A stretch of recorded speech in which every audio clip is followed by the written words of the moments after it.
I'm going to show you how to make the title that I made for my review that I posted a couple weeks ago of the Ursa Mini Pro 4.6K G2. First thing you got to do is pop over here to the Effects tab in Effects and grab a Fusion composition. Make sure you're scrolled over it. Press the Fusion button. If you've never worked with nodes before, they're not quite as scary as they seem, but it does take some getting used to. Basically, this media out, it's kind of the end of the tunnel. So the beginning of the tunnel is what sets up the composition, and in this case, we're just gonna grab a background, which is this guy right here.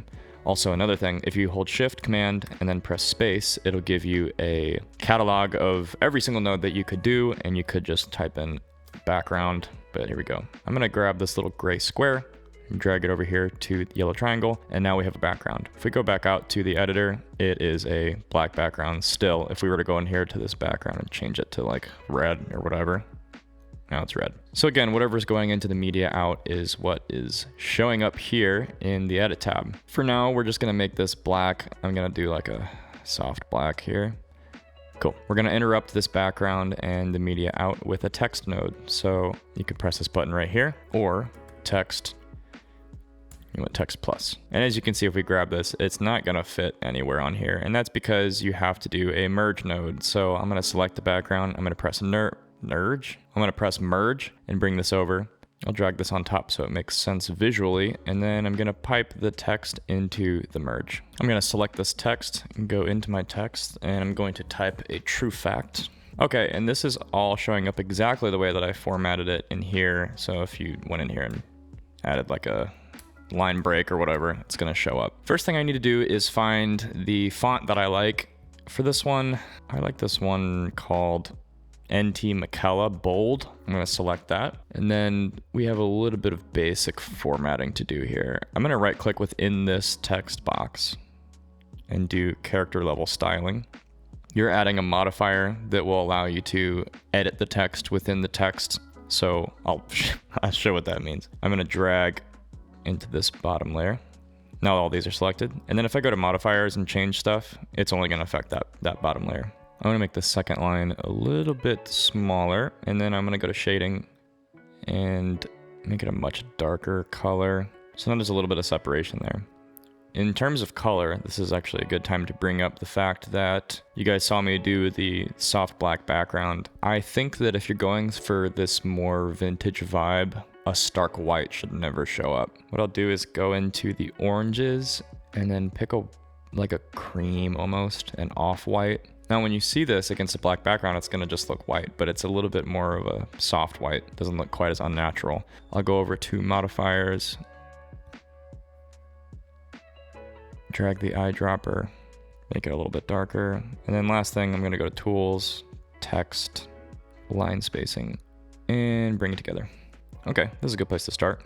Command G will bring up your guidelines. We can just go ahead and make sure that this is at least kind of centered, which we might change later, so it doesn't need to be perfect. Here's where most people go wrong with trying to make organic looking fonts. This is sharp and digital looking, so we need to do some work with the texture. What I'm gonna do is lengthen the space between merge and text 1 so that we can add some nodes to it. If you wanna add an effect only to one specific element in your composition, you would just interrupt its node with its merge. Like for example, if I put a color corrector in between these two, and I brought the gain down, it's only affecting the actual text and not the background. Whereas if I put it here, it's gonna affect everything. First thing I'm gonna do is add a little bit of blurring, and my favorite blur right now is called lens blur. I think it looks the most natural. You can kind of see how it's emulating aperture blades, whereas if you just put a regular blur on here, it looks a little bit more digital to me. So let's turn lens blur on. Another trick, instead of grabbing the slider, you can grab the numbers and move them. And if you want to get a little bit more granular, you can hold Command, and it'll make the adjustments a little bit finer. So there we are at full sharpness right there. I'm gonna land there and then zoom out and see what we think. And you can keep adjusting this and you'll just know when it looks right.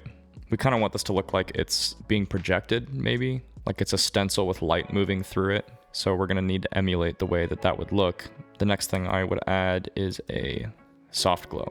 And here's a technique that I use all the time. Here are the stock settings. I'm gonna turn gain down until you can just barely see that it's doing anything. Command C to copy the node, Command V to paste it. I'm going to turn the size up on the glow, play with the gain until you can just barely see that it's doing anything, and then maybe one more time, copy, paste, turn the glow size way up. I'm going to turn the gain so I can see what I'm doing here, and then turn the gain way down. Maybe I'll turn the size down too. It makes it look a little bit more like it's being projected maybe. I'm going to grab all three of these and do Command G. That's going to be a group now. Right click, rename. We'll call this just glow. Then there's a couple more things that we can do. If you go up to effects and then templates, scroll all the way down. There's one called chromatic aberration. Oh, and by the way, if you're grabbing a node and you hold shift, then you can automatically pipe it into place. And there's that chromatic aberration node. Kind of fun. It's all about subtlety though. It'd be easy to think that this looks really cool, but that'll break the illusion and start to look like it's some kind of template or something. So you just want the tiniest little bit.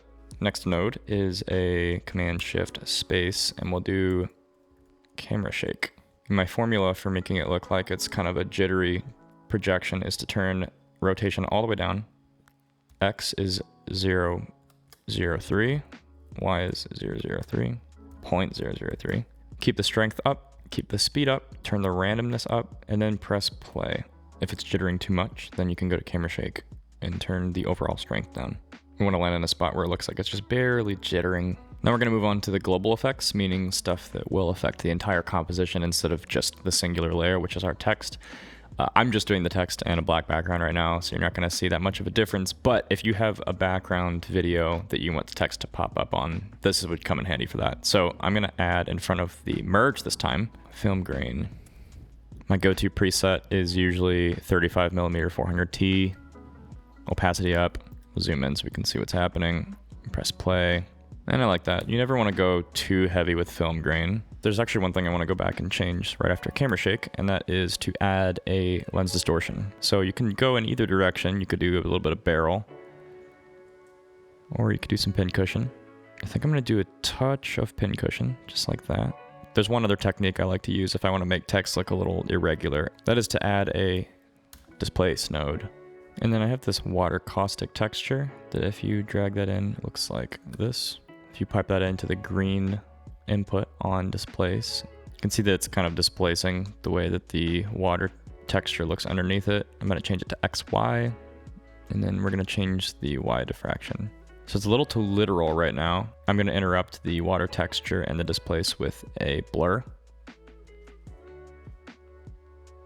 Turn that blur up, and then I'm going to ease the diffraction back. It's kind of just making it look a little bit irregular. This is how I would leave this if it wasn't animating, but I will show you one more thing. If you're planning on moving this around, your text is going to move from the top left to the bottom right. And also, I'm going to turn off film grain so that my computer doesn't hate me. So we just have this animation. I'm going to make it a little bit faster. Go to text, keyframes.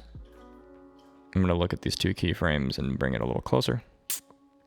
A lot of times my text animations, I like to look like they're in 12 frames per second instead of 24, kind of like a stop motion look. The way that I'm going to do that is for the very last node before media out to be what's called a time stretcher.